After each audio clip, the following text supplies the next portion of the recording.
Okay, so one big thing that I do with the voice samples is I fire them off this RC3. So I'll bring up a sound. Not towards a strategy of an... Like that, and then run it through all the effects. The thing I used a lot on the record, because we had a lot of vocal, like very specific vocal things that we wanted to fire throughout, was I would fire it and run it through the Earthquaker Rainbow Machine, which is just an all-around incredible pedal. But I hadn't really heard it used on voice or anything, so this was kind of a unique thing. And no pressure.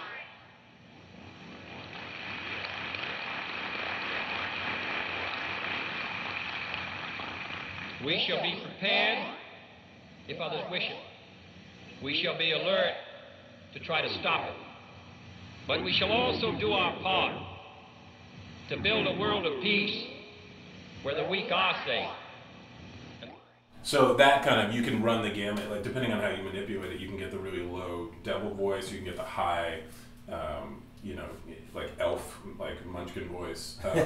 And when the magic effect is on, it creates these trails when I run it through other stuff that are rhythmic and sound really cool. Yeah. It's particularly cool when drums run through it, because, or you know, well, particularly drums, because the velocity of like hitting an acoustic drum sends this thing into a weird place where it creates these stutters. And did you do that on the record as well? I did, yeah, a bunch. Yeah, awesome. Everybody was running through everything pretty much. So please, like again, man, go get that record and examine it, and you'll see how Troy is really elevating, like, you know, what's happening, and I mean that in the most positive way. You know, it's like it's definitely giving you a whole texture that you couldn't have envisioned if he wasn't in the room with these guys. And so that's what I mean, like even the vocal sample right there, like I try to tell people all the time with pedals, it's like, you know, it's not just for your instrument, it's not just for bass or guitar, like throw it on anything. And so here you are taking a vocal sample and it sounded awesome.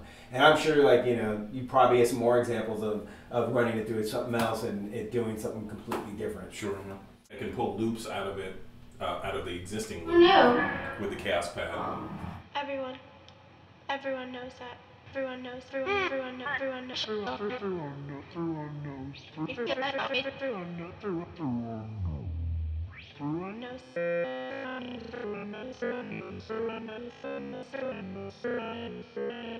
do stuff like that, like create textural stuff just out of a voice sample. I can bring this up and kind of run it through distortion and create like weird crescendos.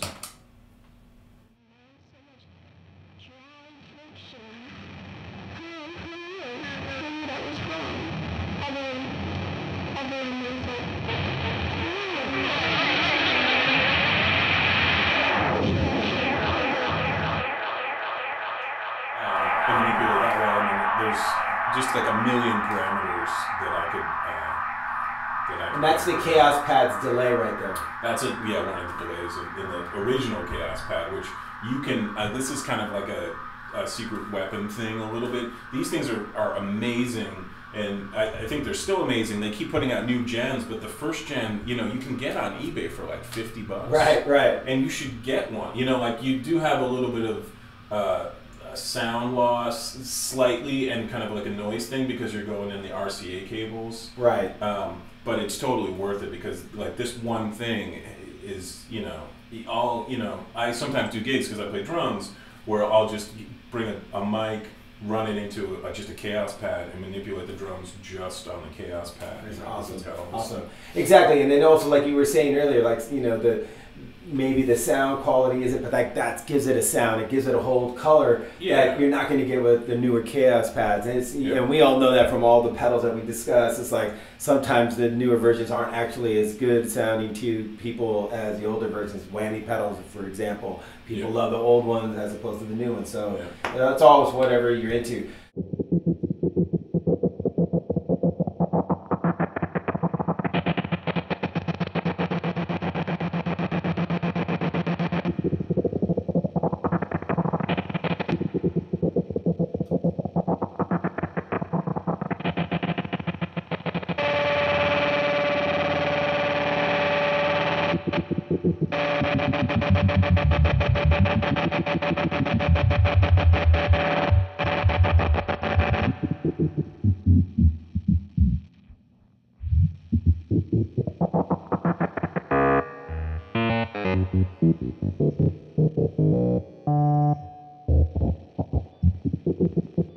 improv and you're not always sure what pedal you're just gonna, you grab a sound and next thing you know you're like, oh, I think I'm gonna kick this on. Yeah. I mean, it's all on the cuff. I mean, what comes into play is you have to know the gear really well. Right, for sure. I can tell you do, man, because I try to. I mean, there definitely, there's incredible inventors out there, as you know.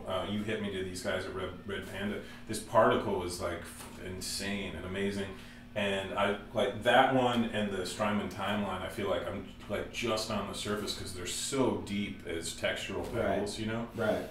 And that's I sometimes see. Like, I feel like all the pedals I have now are very necessary, but I see that as, like, the crutch is part of the reason I have so many is that I haven't delved far enough into, I'm a total gear whore, and I'm sure you can relate to that. Yes. Just like accumulating a lot of stuff. So I think it's important to get into, especially these like more expensive boutique things. These guys are they have these parameters that are just like widespread. You can create a lot of music with just a couple pieces. Right.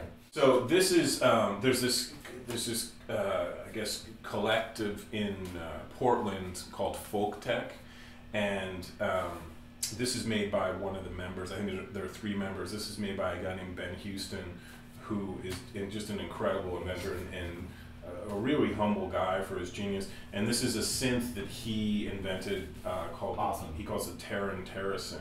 And basically the way it works is it's got these circular poles here that you use as contact points, and then these chevrons around it in these smaller circles manipulate the sound. So just the synth by itself, unaffected, you can do this.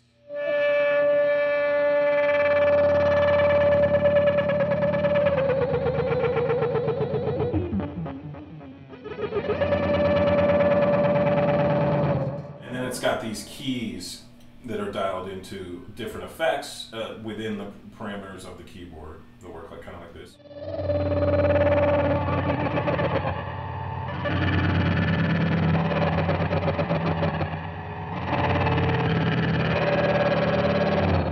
Kind of tweak it out as well, and you tune it up here basically like you would like an old synth or something like a modular synth. Exactly. Yeah. So that depending on where you throw the connection, Right. Okay. And then it's got a pitch dial, nice. And then it's got kind of like a distortion or like that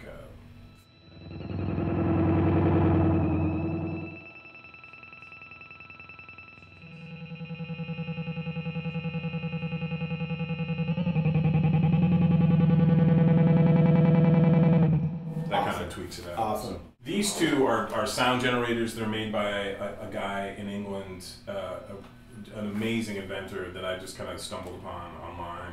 And he makes singular pieces that he just sells one at a time. So when you get something from him, it's it's a one-of-a-kind piece. The name of his company, oh God, why am I blanking on it? Because you want to blank on it, because you don't want to know. No, you don't want people to know the secret weapons. That's very true. That's very true. I really don't.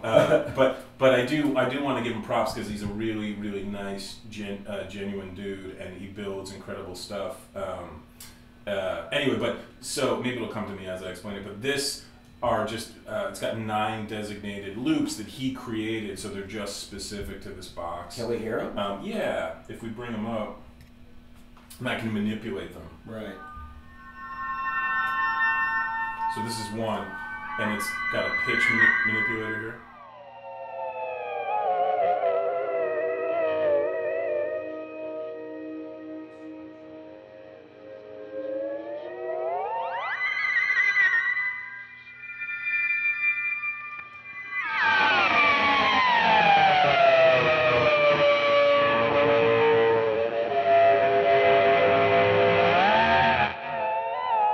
Basically, I can dial through, with this button.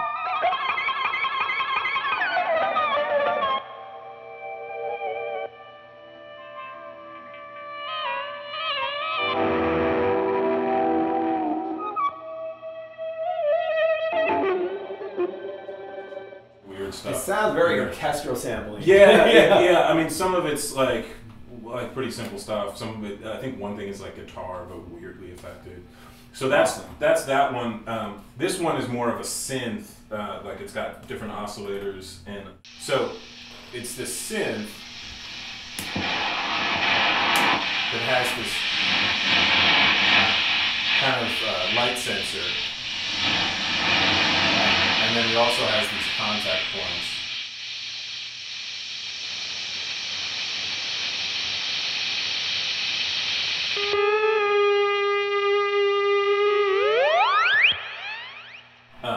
And it creates kind of like an ethereal, like ghosty. I think that's why he put the Ouija board on there.